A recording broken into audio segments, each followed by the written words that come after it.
السلام علیکم دوستو ارطغرل غازی سیزن 3 کی ایپیسوڈ نمبر 18 کے شروع میں آپ دیکھیں گے کہ ارطغرل اس جگہ پہ آتا ہے جہاں فرانسسکو نے اسے بلایا تھا، اور ارطغرل جب گھوڑے سے اترتا ہے تو اسے ابن عربی کی باتیں یاد آتی ہیں۔ انہوں نے ارطغرل کو کہا تھا کہ جب تک تم اپنے دشمن کی آنکھوں میں دیکھ سکو اور جب تک صحیح وقت نہ آئے تم اپنی تلوار نیام سے نہ نکالو، یہی اصل مہارت ہے۔ اچانک ایک وقت آئے گا جب تم اپنے دشمن کو مار سکتے ہو، دشمن ہی تمہیں شیر کی طرح بہادر بناتا ہے۔ اتنے میں فرانسسکو کا آدمی آتا ہے اور کہنے لگا ارطغرل تم آ گئے۔ ارطغرل کہنے لگا میں نے کہا تھا میں آؤں گا۔ تو ارطغرل گھوڑے کی طرف اشارہ کرتے ہوئے کہتا ہے سونا گھوڑے کے اوپر رکھا ہوا ہے۔ پھر وہ آدمی کہتا ہے میرے پیچھے آؤ، تو ارطغرل اس کے پیچھے پیچھے چلنے لگتا ہے۔ تو اورال اور الیار بھی ارطغرل کے پیچھے فرانسسکو کے ٹھکانے کی طرف رواں دواں تھے۔ اسی دوران ڈاکو ارطغرل کو کہتا ہے کہ اپنا گھوڑا یہاں باندھ دو، تو ارطغرل اپنا گھوڑا باندھ کے سونا اٹھائے اس شخص کے پیچھے چلنے لگا۔ اگلے سین میں ڈاکو فرانسسکو کو بتاتا ہے کہ ارطغرل آ چکا ہے۔ اسی دوران اسلحان اپنا ہاتھ کھولنے میں کامیاب ہو گئی اور پتھر اٹھانے کی کوشش کرنے لگی، تو حلیمہ سلطان کہتی ہیں اسلحان خاتون رک جاؤ۔ پھر ڈاکو اسلحان خاتون اور حلیمہ سلطان کے پاس آتے ہیں اور پھر ان کی رسیاں کھول کے فرانسسکو کے پیچھے جاتے ہیں۔ اگلے سین میں ارطغرل بھی ڈاکو کے ساتھ وہاں آتا ہے جہاں عورتوں کو لایا جا رہا تھا۔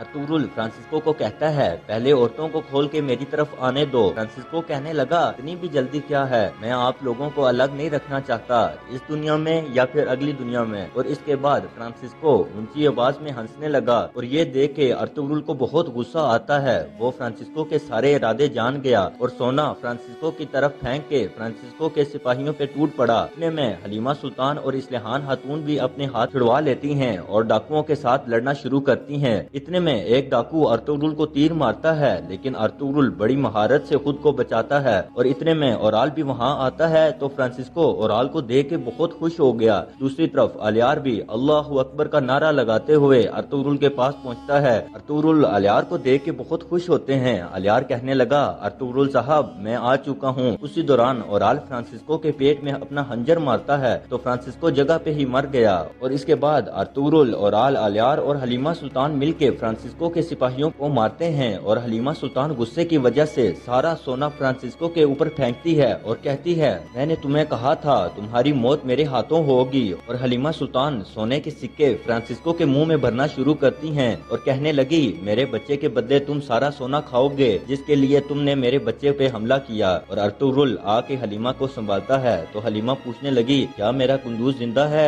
ارطغرل کہنے لگا ہمارا بیٹا زندہ ہے اور تمہیں دیکھ کے مزید بہتر ہو جائے گا۔ یہ سن کر حلیمہ اللہ کا شکر ادا کرتی ہے اور کہتی ہے جلدی قبیلے چلیں۔ اور اس کے بعد ارطغرل الیار سے کہتا ہے اللہ آپ سے راضی ہو، اگر آپ دیر سے آتے تو صورتحال مختلف ہوتی۔ الیار کہنے لگا اللہ ہمارے اتحاد کو قائم رکھے تاکہ ہمارے قبیلے مشکلات اور پریشانیوں سے اکیلا نہ رہیں۔ اور اس کے بعد ارطغرل اورال سے ہاتھ ملانے آگے بڑھتا ہے۔ اورال ہاتھ ملا کے کہنے لگا کہ اتنے اچھے جنگجو سے ملنے سے بہتر اور کچھ نہیں ہو سکتا، یہ شاندار دن ہے۔ تو ارطغرل اورال کا شکریہ ادا کرتا ہے۔ اگلے سین میں سرائے میں اماندا ماریا سے ملنے جاتی ہے اور اس کا حال پوچھتی ہے، تو ماریا اچانک اماندا پہ حملہ کرتی ہے اور اسے لاتوں اور مکوں سے مار مار کے بے ہوش کرتی ہے۔ اتنے میں سیمون وہاں آتا ہے اور کہنے لگا ماریا اب ہم جنگ شروع کر سکتے ہیں۔ اگلے سین میں کئی قبیلے میں ڈول بجتے ہیں۔ ارطغرل حلیمہ سلطان اور اسلحان کو لے کے قبیلے میں داخل ہوتا ہے۔ قبیلے کے لوگ ارطغرل کو دیکھ کے اللہ کا شکر ادا کرتے ہیں اور ارطغرل بھائی زندہ باد، ارطغرل بھائی زندہ باد کے نعرے لگاتے ہیں۔ حلیمہ گھوڑے سے اتر کر گندوز کی طرف دوڑتی ہے، جبکہ اسلحان خاتون اپنے والد جاندار صاحب کی طرف بھاگتی ہے اور ان کے گلے لگ کر روتی ہے، اور حلیمہ سلطان بھی خیمے میں گندوز کو گلے لگا کر بہت زیادہ روتی ہے۔ حلیمہ خاتون کہتی ہیں حلیمہ سلطان صبر کرو۔